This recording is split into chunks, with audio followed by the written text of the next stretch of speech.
In today's video, I just have to talk about none other than Yuta Okkotsu, and with the last 2 chapters of Jujutsu Kaisen, I gotta admit that I've been sleeping.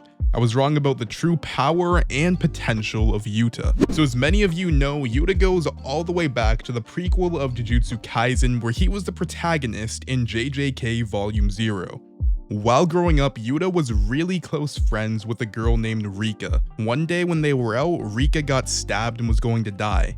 Yuta just could not accept his best friend's death and subconsciously used his power to transform Rika into a curse that would serve him for the next 6 years. And after transforming Rika, she actually became a special grade curse. The next time we see Yuta, he's a first year in high school and he still is having tremendous problems controlling and dealing with Rika. Unlike a lot of other curses, Yuta formed a curse out of love, making it much more powerful. This also meant that Rika would kill anyone that she thought was trying to harm Yuta. So at this point, Yuta and Rika's powers are completely separated. Although Rika protects Yuta at all times, it's more of a situation where Rika just fights for Yuta and he can't do anything to control it. But all of this changes a couple years later after Yuta gets invited to Jujutsu Tech High School and he goes on a mission with Maki. At this point, Maki and Yuta are both trapped and she ends up asking him why he wanted to become a sorcerer in the first place. Yuta responds and it's actually kind of depressing. He said that he simply just wanted to find a reason to continue to live. He felt that his life has been plagued with Rika and he's just harmed so many people by living himself.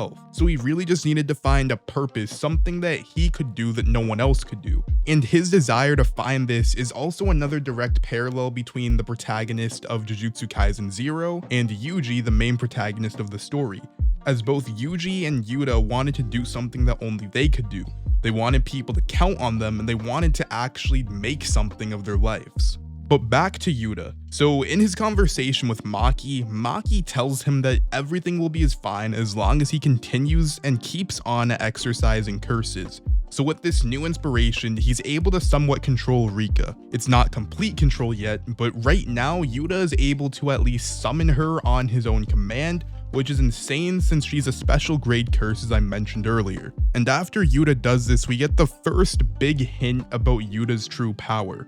So when Gojo's talking with the elders, he says that he would risk his life to kill Yuta and Rika if he needed to. And keep in mind, based on the timeline of the story, this conversation would happen after Gojo quote-unquote became the strongest. While I will admit that Gojo has most likely gotten stronger between this point and where he is right now in the story, it couldn't have been by much. So the Gojo that said he would risk his life to kill Yuta and Rika is on a very, very similar and comparable level to the Gojo in the present time of the story.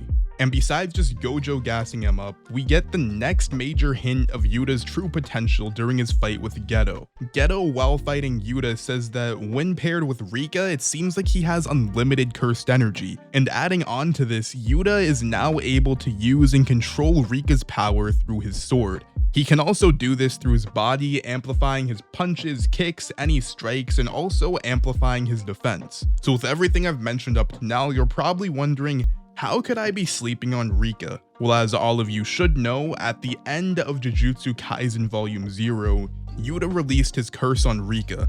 So you can't really blame me too much for making this assumption. I assumed, much like most of you, that all of his power would be gone. And while I always knew that he would come back into the story eventually and that he probably would still be strong, I never assumed that he would be as overpowered as he was, at least to the extent that he was in Volume 0 of Jujutsu Kaisen. So my whole perception on Yuta and everything relating to his power changed with the ending of the Shibuya incident arc, at the beginning of the new arc in chapter 137. So upon Yuta's reintroduction into the story, he seamlessly kills a curse, stabbing it. And right after that, it gets completely torn to bits by Rika. So immediately the question becomes, how is Rika still here? We still don't know the answer. Maybe he recursed her. Maybe they have some kind of contract where she only appears to help him temporarily instead of being around him constantly like she was before. Or maybe there's still the possibility that he's somehow conjuring something to look like Rika with his own cursed energy, and she's actually still gone forever.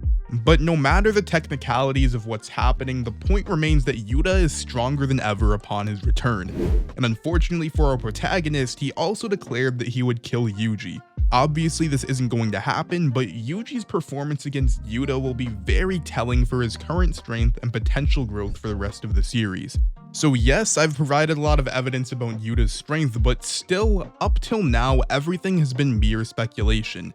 After all, we still don't know what the deal is with Rika, and at the end of the day, he only exercised one basic curse. But all of this changes in chapter 139. At the end of the chapter, Yuta appears interrupting the fight between Yuji, Choso, and Naoya. When he arrives, everyone is instantly shook, and then we get the third major idea that Yuta is completely overpowered. So after sensing Yuta, the whole fight pretty much stops. Everyone just has to put all their attention on the incoming threat, and Yuji reacts very surprised because he actually thought that it was Gojo at first.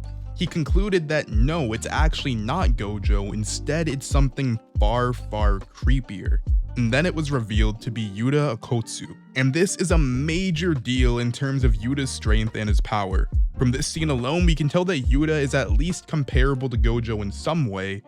It's not enough information to outright claim that Yuta is as strong as Gojo, but Gege is definitely holding the two in a similar regard. And if this isn't enough, we get even more information about Yuta's true strength, and this time it's explicitly stated in the most recent chapter of Jujutsu Kaisen, chapter 140. First, Yuta shatters the building that he's standing on just by taking one step, really just alluding to his true power and how much of a threat he is. Then he starts to chase Yuji, and he's keeping up with him, even almost outpacing him. And this is pretty weird at first since Yuji is known for his physical ability. Then to put the final nail in the coffin, Yuji flings a car at Yuta, which he just tanks, flinging it right back at him. And at this point, we know something's up. Yuji is someone who's extremely known for his physical ability, as I mentioned, and Yuta seems to outclass it somehow. So Yuta explains what's actually happening.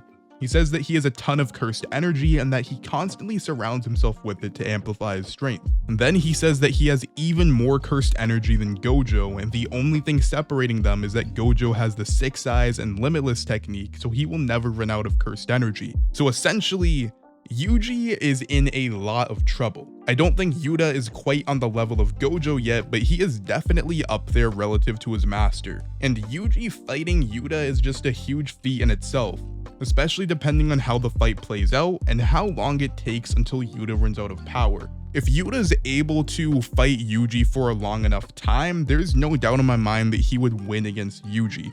So it's probably going to be some situation where they end up talking, or somehow through the fight they realize that they're not each other's true enemies. Because if that doesn't happen, I can't see a situation where Yuta just doesn't absolutely annihilate Yuji.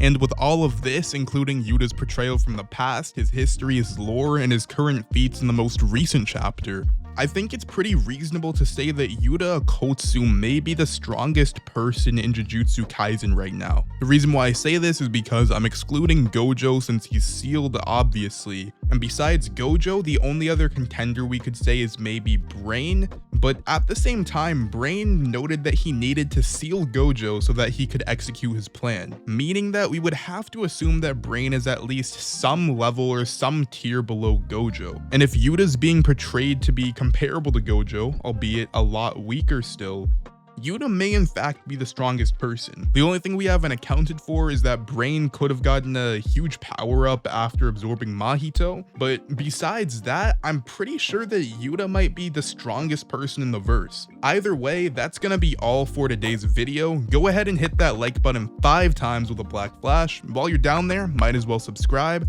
Have a fantastic day. See you in the next one.